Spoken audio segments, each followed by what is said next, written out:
The lost treasure of sparkle island. Lily, Jack এবং তাদের চতুর্থতা cocoa তাদের অ্যাটিকের মধ্যে লুকানো একটি পুরানো ধন মানচিত্র খুঁজে পেয়েছিল। স্পার্কল আইল্যান্ডে পুঁতে রাখা গোপন গুপ্তধনের পথ দেখিয়ে দিল ম্যাপ। উত্তেজিত তারা তাদের ছোট পালতোলা নৌকায় চড়ে ঝিলমিল নীল সমুদ্রের ওপারে রওনা দিল।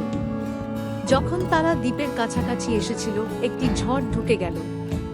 ঢেউ আছড়ে পড়ল এবং বাতাস চিৎকার করে উঠল, কিন্তু কোকো চিৎকার করে বলল, আটকে ধরো। ঝড় কেটে গেল এবং শীঘ্রই তারা স্পার্কল দ্বীপের সোনালী বালিতে পৌঁছে গেল। মানচিত্র অনুসরণ করে তারা একটি ঘন জঙ্গলে প্রবেশ করে। হঠাৎ তারা একটা ঝাঁঝালো আওয়াজ শুনতে পেল। বানরগুলো মাথার ওপরে দুলছে, খেলাধুলা করে নারকেল ফেলছে।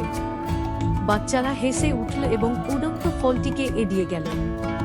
জঙ্গলের আরো গভীরে তারা মাটিতে চিহ্নিত একটি দেখতে পায়। এই তো, জেক চেঁচিয়ে উঠল।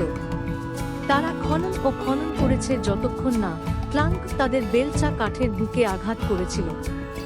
ভিতরে তারা ঝকঝকে রত্ন, সোনার মুদ্রা এবং একটি নোট খুঁজে পেয়েছিল। সর্বশ্রেষ্ঠ ধন হল অ্যাডভেঞ্চার। লিলি এবং জেক হেসে উঠল। তারা শুধু সোনার চেয়েও বেশি কিছু আবিষ্কার করেছিল। তাদের একটি যাত্রা ছিল উত্তেজনা, দলবদ্ধ কাজ এবং মজায় ভরা। কোকো খুশিতে ঝাঁকুনি দিয়ে তারা তাদের পরবর্তী দুর্দান্ত দুঃসাহসিক কাজের জন্য প্রস্তুত হয়ে বাড়ি চলে গেল।